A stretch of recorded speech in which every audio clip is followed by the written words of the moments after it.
Olá, você que acompanha a coluna de política aqui na Band News Difusora. Nós vamos trazer uma entrevista hoje com o deputado federal Sidney Leite, do PSD, que está cheio de novidades. Novidades em relação à economia, mas também em relação à política em 2024. Seja bem-vindo mais uma vez, deputado Sidney. Obrigado, Rosiane, e saudar a todos os ouvintes e aqueles que nos assistem aqui pela Band, e dizer que é sempre uma alegria poder estar aqui, porque a gente não trata só de política, a gente trata de desenvolvimento, infraestrutura, economia, emprego e renda, e que é um desafio muito grande para o nosso Estado, que tem quase 57% da população abaixo da linha da pobreza. Nós somos vice-campeão de pobreza, o que é lamentável, tendo em vista toda a riqueza que hoje é produzido no Estado do Amazonas. Muito bem. Olha, eu penso que a gente tem um tema que a gente tratou da última vez com o senhor, a última vez que o senhor esteve aqui na Band News, e a gente precisa atualizar. Houve todo um enfrentamento em relação às garantias da Zona Franca de Manaus, na reforma tributária, um desfecho surpreendente na ocasião, porque o que a gente menos esperava é que o IPI fosse garantido, que era a única coisa que a gente tinha certeza naquela altura, mas acaba que nas configurações finais das tratativas, muito também da atuação do senador Eduardo Braga como relator naquele desfecho final também, e a atuação, claro, técnica de vários de vocês, inclusive o Tomás Nogueira, mais uma vez lembrando dele aqui. Houve a garantia do IPI só para a Zona Franca de Manaus. Então, se venceu esta etapa, há uma nova de comissões no Executivo que vão dar o parâmetro certo de como vai funcionar essa regulação dessa diferença, desse benefício diferenciado para a Zona Franca. E aí, onde mora o perigo para a gente, deputado?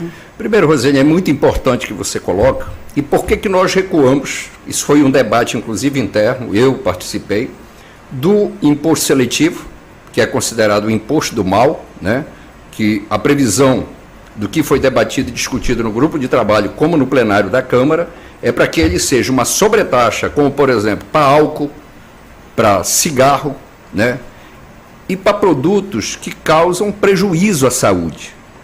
Eu acho que o avanço disso vai ser um debate muito duro, porque o poder econômico joga muito pesado. Então, eu vou citar aqui um produto. Eu acho que, inclusive, deveria ser banido da comercialização margarina. Margarina, se você pegar um pó de margarina e deixar no local, um ano depois está do mesmo jeito, porque é graxa pura.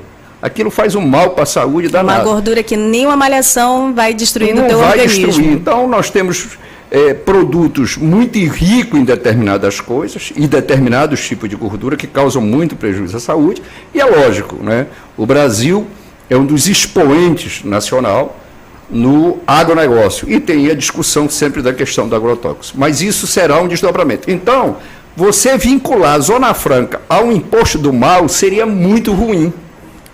E aí, nós avançamos nessa discussão, de acordo com o governo, e ficou o IPI. Agora, veja bem o seguinte, eu entendo que nós temos alguns desafios nessa segunda etapa, que não são pequenos. Por quê? Quais serão os produtos e o tamanho do IPI? Certo?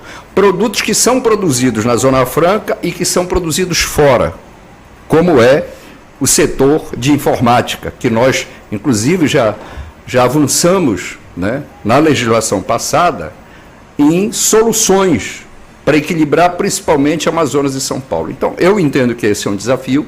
O outro, e que eu defendo isso, passado o Carnaval, vou procurá-lo e ter uma conversa de alinhamento.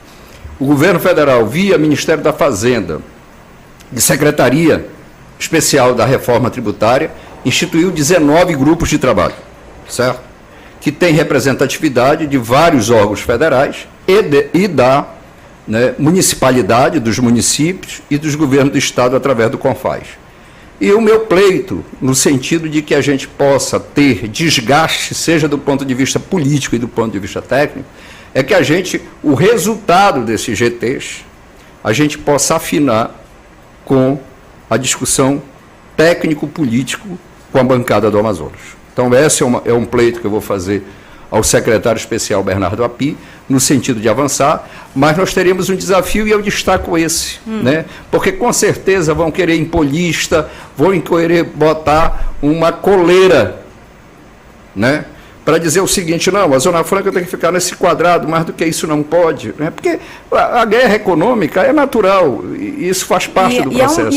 Eu percebo cada vez mais, eu consigo compreender cada vez mais essa relação cultural com a Amazônia, e Manaus está nesse contexto, muitas vezes não se enxerga nesse contexto, mas está, de que aqui é uma colônia, então aqui não é assim, não é para ser desenvolvida por meio de uma indústria como a Zona Franca de Manaus. Inclusive, vou lhe dar um furo aqui. Por favor. Eu vejo o seguinte, nós somos pobres, distantes, mas infelizmente nós somos desunidos. Então, eu comecei a tomar cafezinho, né, porque nem todo mundo toma Guaraná como eu, inclusive lhe presenteei um legítimo Guaraná de Maués atrasado. Com a língua de pirarucu. Um bastão de Guaraná com uma língua de pirarucu, um pote de mel de jandaíra puro, né, e uma cuia para saborear o verdadeiro Guaraná lá da origem na minha terrinha. No que sentido? De nós estruturarmos, não é uma frente parlamentar e não é para estar reunido toda semana, uma bancada do Norte. Nós temos problemas comuns, como logística, infraestrutura, saneamento, habitação, biodiversidade, regularização fundiária, exploração do petróleo lá na costa, que atinge mais o Amapá, estradas, portos, aeroportos, internet e custo amazônico, para resumir nesses itens que tem mais coisas, certo? Certo. E veja bem o seguinte, quantas universidades federais tem no Amazonas? No maior estado da federação, na maior população indígena, uma. Fiz um apelo ao ministro Camilo, já dialoguei com o ministro Rio Costa e falei isso ao presidente Lula, de nós termos 2 universidades federais, aproveitar esse compromisso com a educação. A primeira, do MED Alto Solimões, que seria o pilar para que nós pudéssemos ter uma universidade pan-amazônica e que a partir da ciência, da pesquisa, da tecnologia, da inovação e dos saberes amazônicos, e seria a universidade com a maior população indígena do Brasil, dentro do seu campus, nós temos aí uma organização dos países da Amazônia, como é a OCDE para a economia. E quem faria parte? Os países encabeçados pelo Brasil, que tem a maior área da Amazônia, certo? As Guianas e o Suriname. E, num segundo momento, os países que tivessem interesse de investir na pesquisa e contribuir com a Amazônia. E a outra seria a Universidade do Médio e Baixo Amazonas, que está, segundo a Conservation Universal, né, tem o genoma, o núcleo da Amazônia, que está entre o Tapajós e o Madeira. E essa universidade teria o papel de nós fazermos isso. Fora que o quê? Né? Se você pegar um dos menores IDHs do Brasil, está no Alto Solimões. E quando a gente oportuniza o conhecimento, o saber, a educação, a gente faz isso. Na Amazônia, nós temos 1 milhão de pessoas que não têm acesso à energia elétrica, com toda a tecnologia.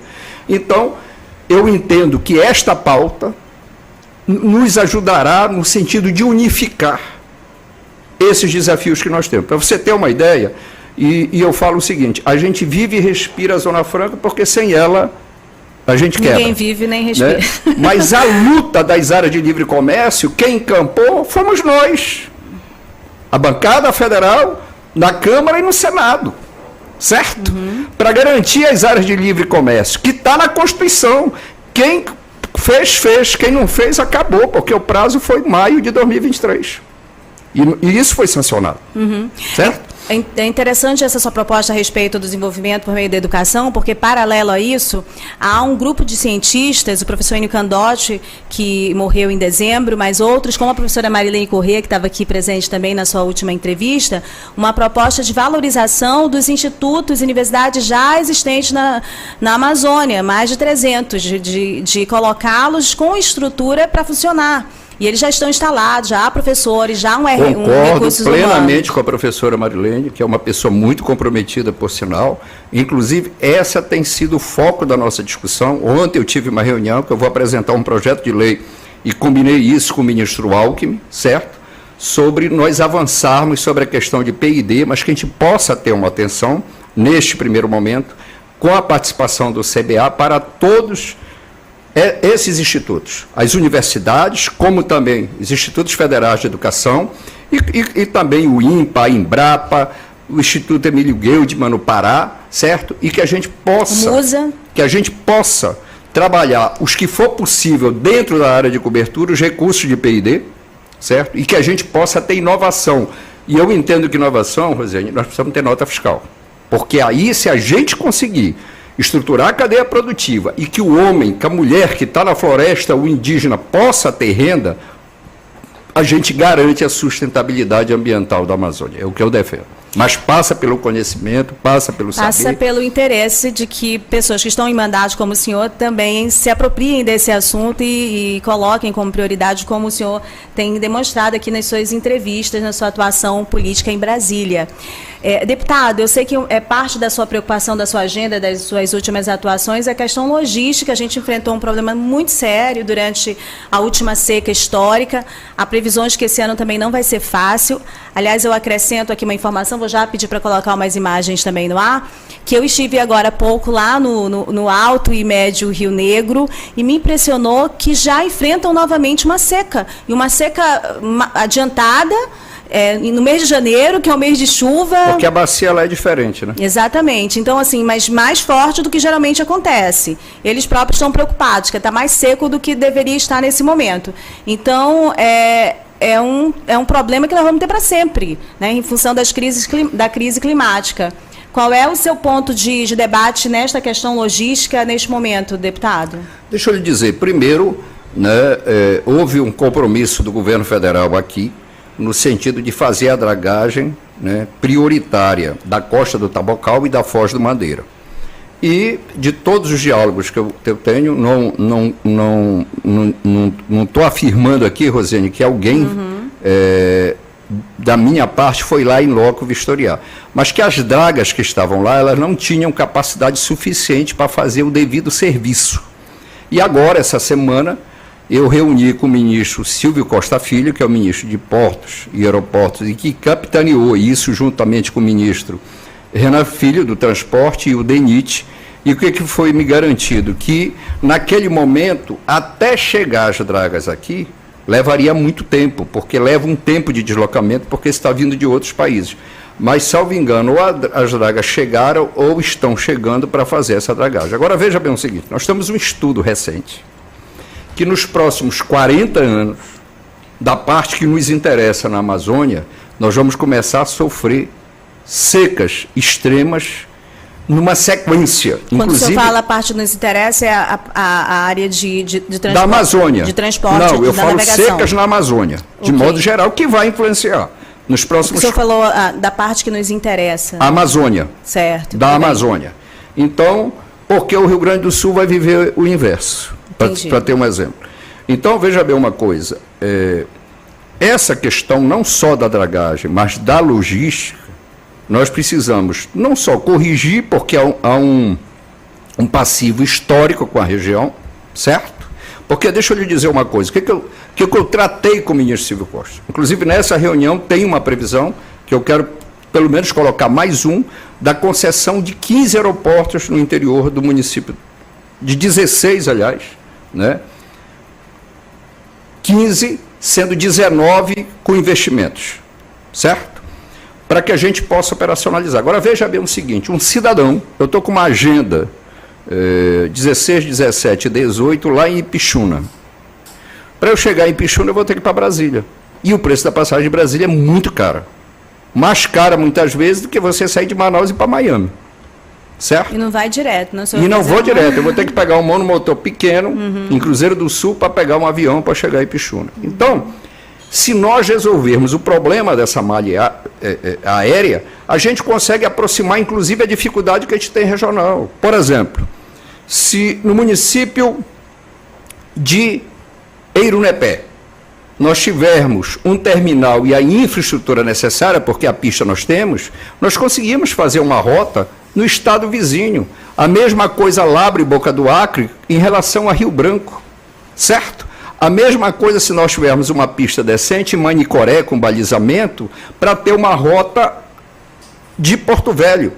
E veja bem uma coisa, Rosiane, você que esteve em São Gabriel recente, se nós tivermos, e está em obra, uma pista estruturada em condições, um terminal em Quari, fizeram os investimentos necessários em Fonte Boa, São Paulo de Olivença, o avião sai daqui, um avião maior, vai diminuir o preço da passagem, faria essa rota Quari, Tefé, Fonte Boa, São Paulo e Tabatinga.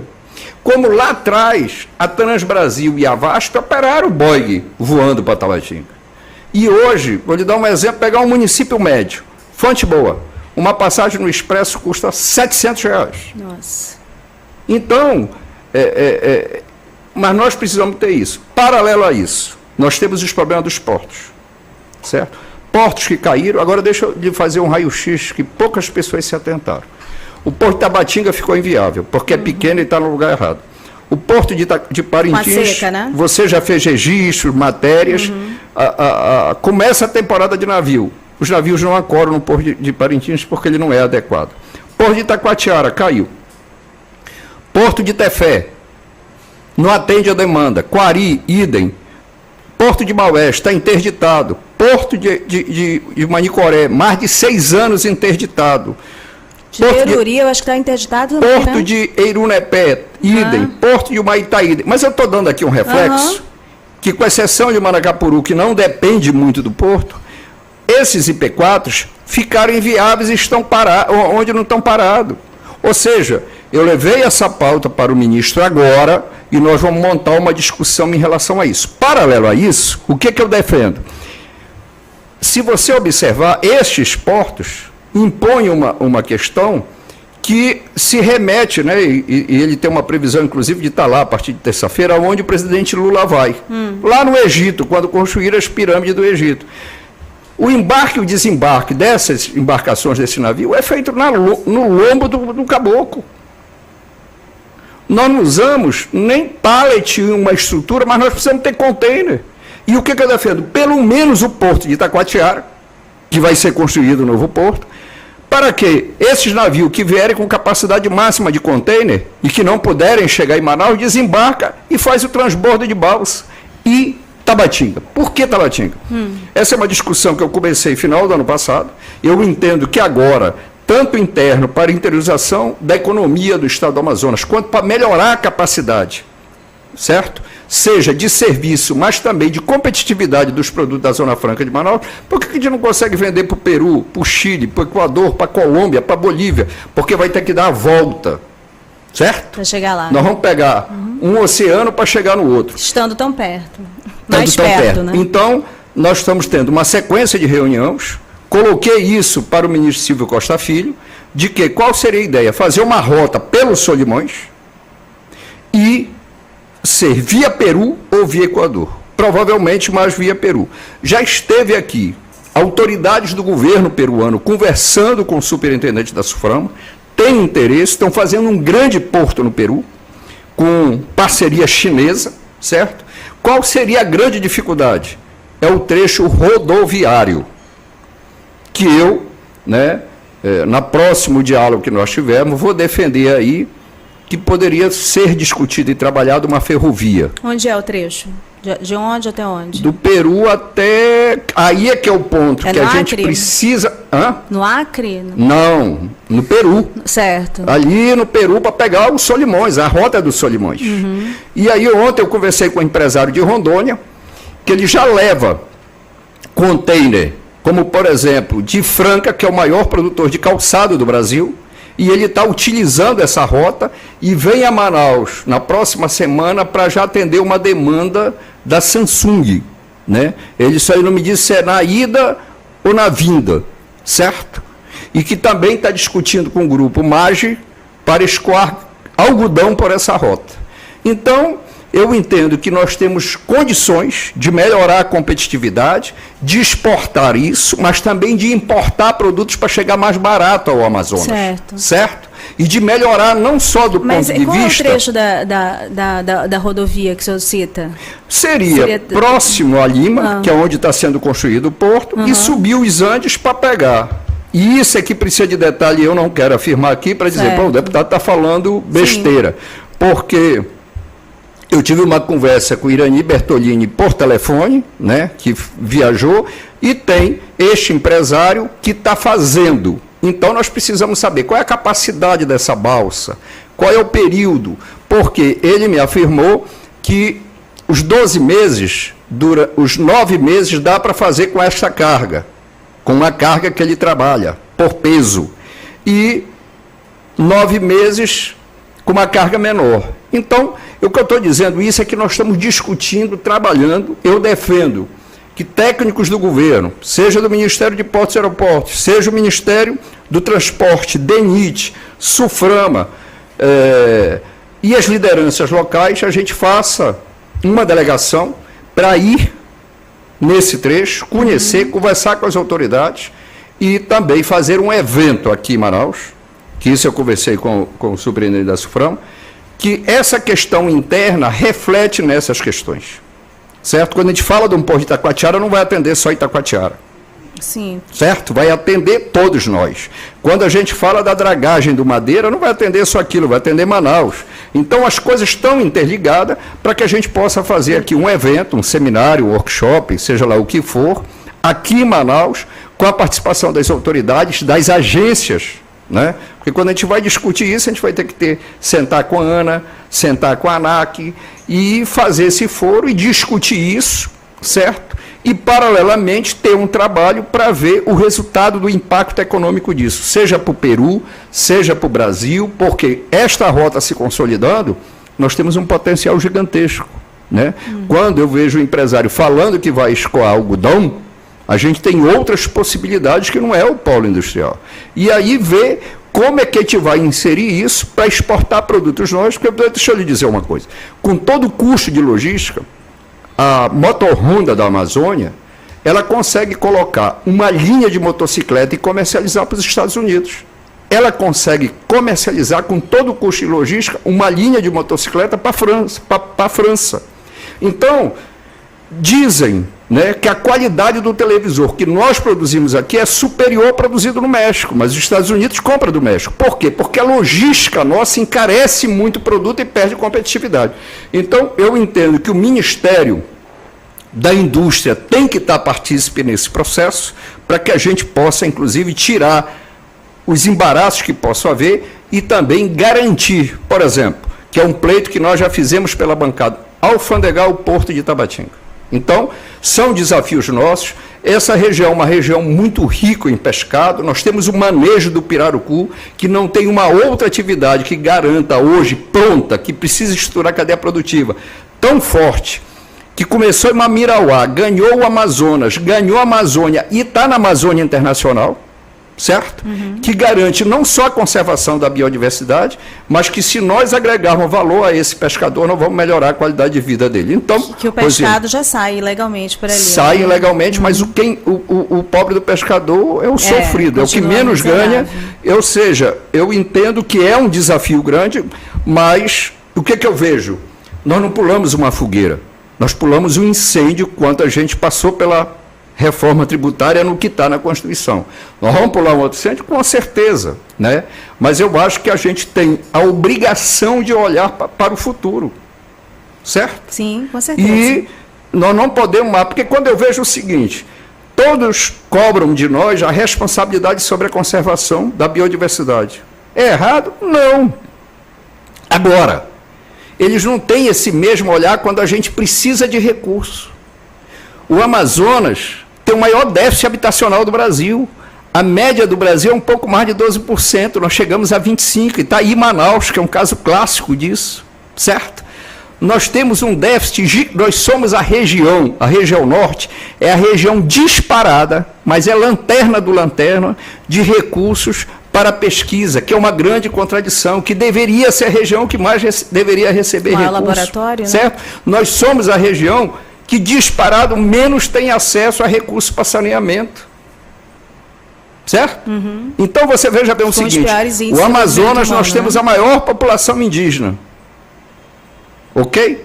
Mas nós temos o local que menos se tem saneamento básico para os povos indígenas do Brasil. A maioria dos nossos irmãos indígenas, na vazante, tomam lama porque não tem água potável.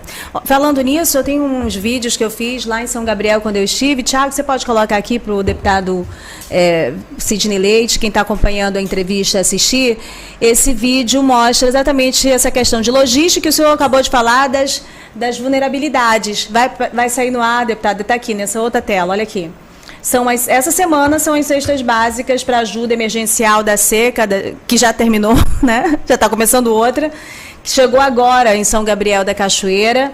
E eu fiz um vídeo também de uma balsa lá no Porto Camanaus, com água mineral, quer dizer, essa água chegou muito tarde, né? Enfim, acaba servindo porque há outras necessidades, as necessidades não acabam, mas imagina, a calamidade lá era em agosto, em julho, né? 6 meses depois ou mais, que essa ajuda emergencial chega. Isso mostra como o poder público é ineficiente, né? Inclusive, quero lhe parabenizar, lhe acompanhei, porque eu lhe sigo pela cobertura, né? E o lançamento que você foi cobrir, vou lhe dar aqui um outro furo, eu estou com conversas avançadas no sentido de nós fazermos aliança política. Eu entendo que o Marivel... Não, em São Gabriel. São Gabriel? São Gabriel. Eu entendo ali que pode ser um exemplo do que é possível, né? A gente tem conversado muito de fazer ali uma gestão que possa garantir efetivamente, né, um equilíbrio no desenvolvimento, tanto para a população branca quanto para a população indígena, do município mais indígena do Brasil. Né? O senhor fala de aliança eleitoral para 2024? PSD está no palanque do... Não, eu falo no meu nome, porque certo, partido é uma coisa mais complexa. Sim. Né? E eu tenho mas se der, o senhor leva. Hã? Se der, o senhor leva o PSD para onde for. Com certeza, nesse sentido a gente buscar, mas eu estou em conversas avançadas para fazer esse apoiamento, ajudar, contribuir, construir essa candidatura, de uma candidatura que já é competitiva. Bom, então a gente tem mais um furo aqui, que o Sidney Leite adianta o apoiamento dele em São Gabriel para a candidatura da Rede Sustentabilidade Pessoal, que é do Marivelton Baré, e que lá vai disputar com uma série de outros candidatos. Tem o Curubinha, que é o sobrinho do Curubão, pelo PT, mas tem o Cláudio Pontes, não me recordo agora qual é o partido dele, e uma série de outros candidatos ainda, não sei, pré-candidatos. Vamos ver como é que vai ficar até o momento do registro de candidatura. Isso é bom, né? Fomenta o debate, a discussão, a democracia tem isso. Sim, é importante, e a política ela é muito viva no interior do estado. Eu penso até que mexe muito mais com a cidade antecipadamente que em Manaus. Todo mundo discute, todo mundo debate, todo mundo vive a política. E em alta qualidade. Em alta qualidade. Conversei com muita gente lá. E como é que está a Maués? Como é que está os outros municípios que o senhor acompanha mais de perto nessa disputa eleitoral? Eu acho que tem município que o quadro está muito claro, Rosiane, mas tem município que ainda vai haver aí muito acordo, muito debate, discussão, no sentido de muito apoio também, de haver alianças, né? Então eu vejo isso, certo? É uma eleição que isso não se fala no interior, mas nos bastidores aqui se fala numa eleição que ela já é, né, uma questão que ela seria prévia para definições de eleições futuras, né? Para Senado, para governo do Estado, principalmente, né? E é assim, o que eu vejo, mas eu vejo o seguinte, muitos municípios, né, hoje, eu estou falando do quadro de hoje, mais da metade, há um favoritismo, né, para muitos que terão direito à reeleição, garantido pela legislação eleitoral, mas há também prefeitos que estão muito bem situados, com força, para fazer o seu sucessor, né? Então, isso a gente vê, certo? E é lógico, a partir de março nós teremos um quadro mais claro com as definições partidárias, certo? Por quê? Porque nós votamos, e para deputado federal foi assim, alteração na composição e na legislação do ponto de vista proporcional. Então, hoje, um município que tem 11 vagas para vereador, o partido só poderá apresentar 12, sendo 1/3 mulher. Se não tiver a mulher, perde-se 3 vagas de homem. Então, esse é o critério, certo? E que a coligação, o partido, porque não tem mais coligação, para fazer ele precisa ter... Para a Câmara, né? Para a Câmara. Para fazer o primeiro, ele precisa ter pelo menos 80% do quociente eleitoral, certo? E, neste caso, o candidato tem que ter 20% do quociente eleitoral. Então, isso também faz com que esses arcos de aliança e tudo fique claro, né? Porque o prazo aí vai ter o dia 5, 6 de abril, né, como também de desincompatibilização daqueles que precisam ser desincompatibilizados, daqueles que precisam renunciar, no sentido de poder estar apto para disputar a eleição que se avizinha nesse ano. É um ano animado, né? Geralmente, quem está afiliado ao partido do governador em exercício, no resultado final, a gente vê que tem um maior êxito nas urnas, né? Uma ampliação dessas vagas muito ligadas ao partido do governador em exercício. Só acho que é uma questão, é um quadro que pode repetir. O que eu vejo é o seguinte, o governador que está aí, ele fez uma pressão para prefeitos migrarem, né, para a União Brasil. Mas como executivo, né, que nesse caso é o presidente, o governador, o prefeito, e as eleições majoritárias, vamos dizer assim, englobam os senadores, eles podem mudar de partido a qualquer hora e qualquer momento, né? Eu acho que o quadro hoje é diferente porque não é aquilo que o amazonino lá atrás falava de girassol, né? Não sei se você lembra, mas houve uma pressão muito forte nesse sentido, que isso não significa apoio tácito político, né? Nós vimos aí que lá atrás o interior garantiu a eleição do senador Eduardo Braga, né? Como há diferença de fuso horário com uma hora a menos, esses votos que pareceu a diferença veio do Alto Solimões, e agora na eleição do senador Omar Aziz. Então, você vê quase uma unidade de apoiamento numa eleição e na outra, que independeu, né, desses acordos com desse quem está no partido, né, do partido A ou B ou C, a grande maioria das lideranças, tanto quanto de prefeitos, ex-prefeitos e outras lideranças, apoiaram essas candidaturas. Agora eu queria ouvir a sua opinião sobre Manaus. E o senhor já tem muita experiência, acompanha, é membro de um importante partido, também o PSD, que é uma das maiores lideranças do Estado, que é o senador Omar Aziz, pré-candidato ao governo na próxima eleição, 2026. Então, há uma configuração de pré-candidaturas agora? Você está aqui... Primeiro, você está me dizendo uma novidade, porque eu converso com o senador Omar, ele não é pré-candidato. Ele não é? Então, vou dar esse título. Omar não é pré-candidato ao governo, afirma Sidney Leite. É lógico que... Posso sustentar? É lógico que política é momento, né? Deixa eu dizer uma coisa, a minha avaliação do que a gente acompanha. O prefeito tem, né, e as pesquisas mostram isso, certo? Primeiro, tem um bom desempenho de aprovação, né, e sempre está ali. Não é uma margem com uma diferença muito grande do segundo colocado, que era, no caso, o meu colega deputado federal Amon, né, mas está na frente das pesquisas. E você vê que isso é uma tendência, né, que nem nós acompanhamos para presidente da República. Segundo, certo? Há em Manaus uma força muito grande do eleitor do ex-presidente Bolsonaro. E eu entendo que uma candidatura de um candidato que incorpore isso, que pelo que ele me fala, pelo que a gente conversa, né, tem grande chance de ser o deputado federal Alberto Neto, que é meu colega também de parlamento, eu entendo que este nome, né, haja vista que o deputado Amon, né, até onde se sabe, retirou seu nome aí do processo. Não sei se ele mudará de opinião. Tem grande chance de ir para o segundo turno, sem nenhum demérito a ninguém, né? Eu tenho boa relação com o prefeito, fomos colegas, me dou excelente bem com o deputado Alberto Neto, apesar da gente pensar diferente em muitas coisas, certo?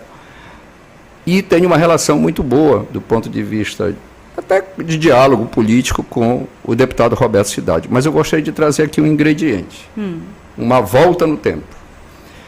O então governador da época era o ex-governador Amazonino Mendes. E o Amazonino tinha uma boa avaliação em Manaus e no Estado. E o senador Eduardo Braga era prefeito de Manaus. E o candidato foi o Alfredo Nascimento. Chegou o momento que o amazonino teve que dar uma recuada, enquanto líder político, para que essa candidatura pudesse avançar.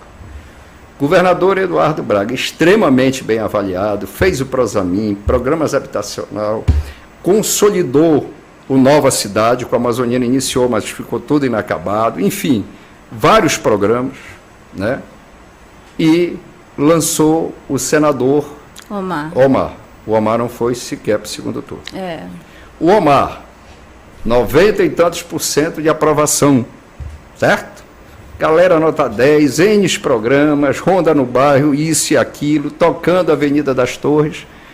A candidata dele, né, não teve êxito, ficou muito distante, e o Arthur Virgílio, naquela época, se elegeu prefeito de Manaus.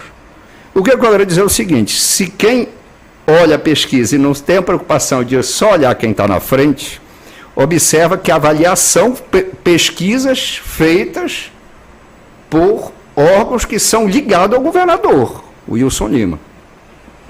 A aprovação do governador hoje não é das melhores na cidade de Manaus, certo? Então, o que é que eu vejo? Tem apoio aí, tem que se ver se ganha ou se perde voto. Então, é uma questão que eu trago, porque isso aí, o passado é só comprovar, ele está aí, está registrado e é fato, né?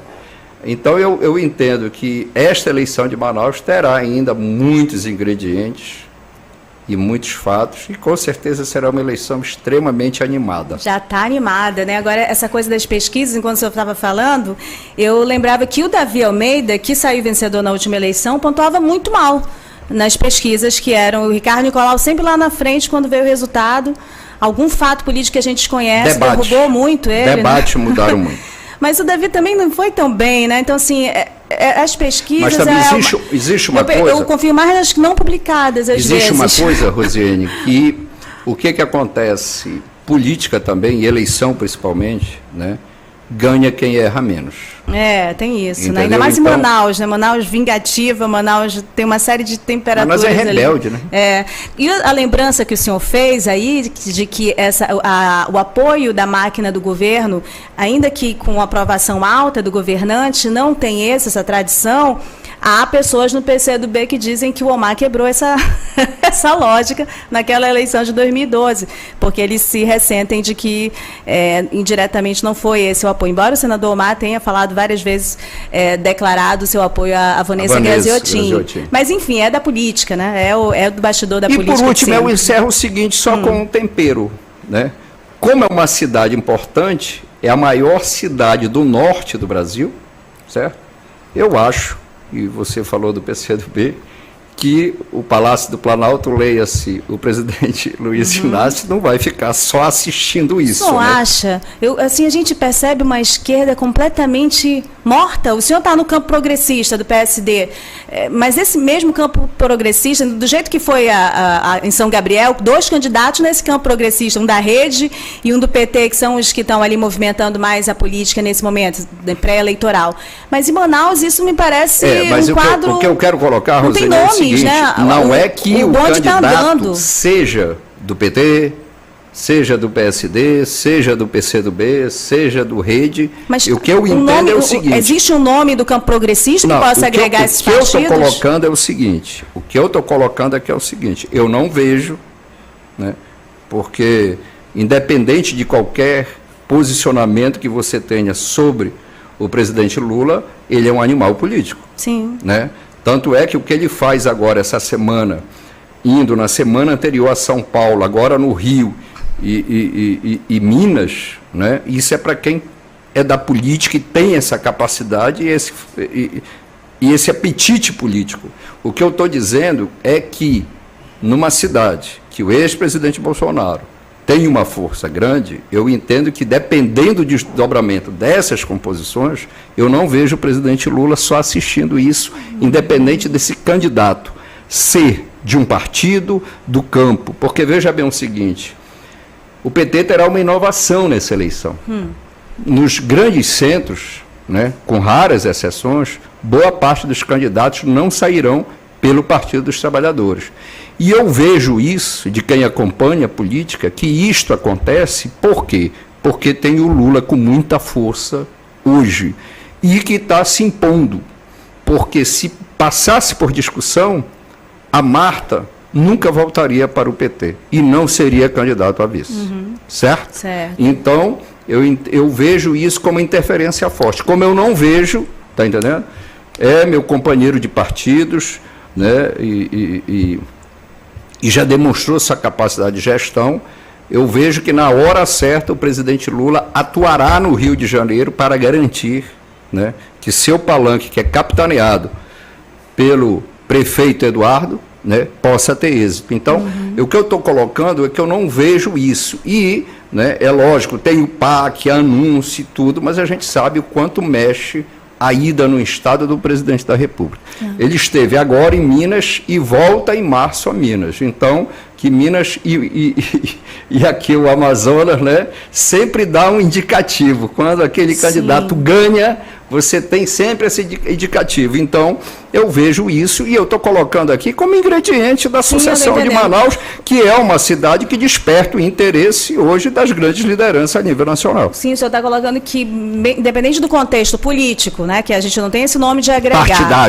Partidário, exatamente. E no contexto eleitoral, dessa predileção que o eleitorado de Manaus apresenta por propostas e pessoas mais alinhadas à direita, o PT não vai, o PT, na sua executiva nacional, né, no seu entendimento de país, não vai ficar fora dessa eleição em Manaus e pode apoiar um nome que não seja exatamente um nome de partido progressista. Porque é uma eleição de 2 turnos, né? Nós teremos segundo turno e tudo indica isso, entendeu? Até então, porque tem aliados no governo que não são do campo progressista.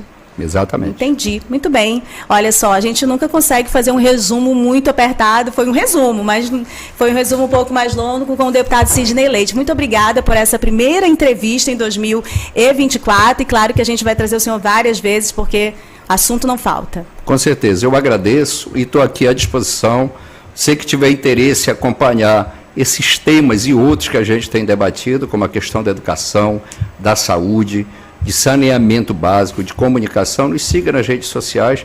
E, Rosiane, sempre é um prazer, uma alegria poder estar aqui. A gente que fora as entrevistas se fala muito por telefone, né?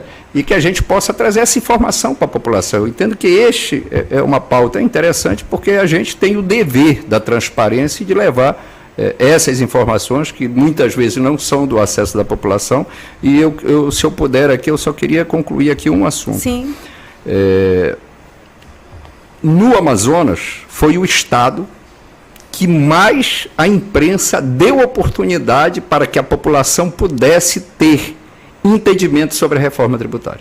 E eu digo isso porque eu andei em muitos estados. Eu fiquei mais de um mês sem ir na minha casa, em função da reforma tributária. Então, para quem acompanhou isso, não foi quando o grupo de trabalho foi lá, isso aqui foi no dia a dia, foi permanente. Eu quero lhe parabenizar a Band, o meu amigo Josué Neto, que fomos colegas deputado e tenho muito carinho por ele, por ser um veículo que tem esse compromisso para com a cidade de Manaus e para com o estado do Amazonas. Muito obrigada mais uma vez, deputado. Obrigada a você que acompanhou a entrevista com o deputado Sidney Leite e até a próxima.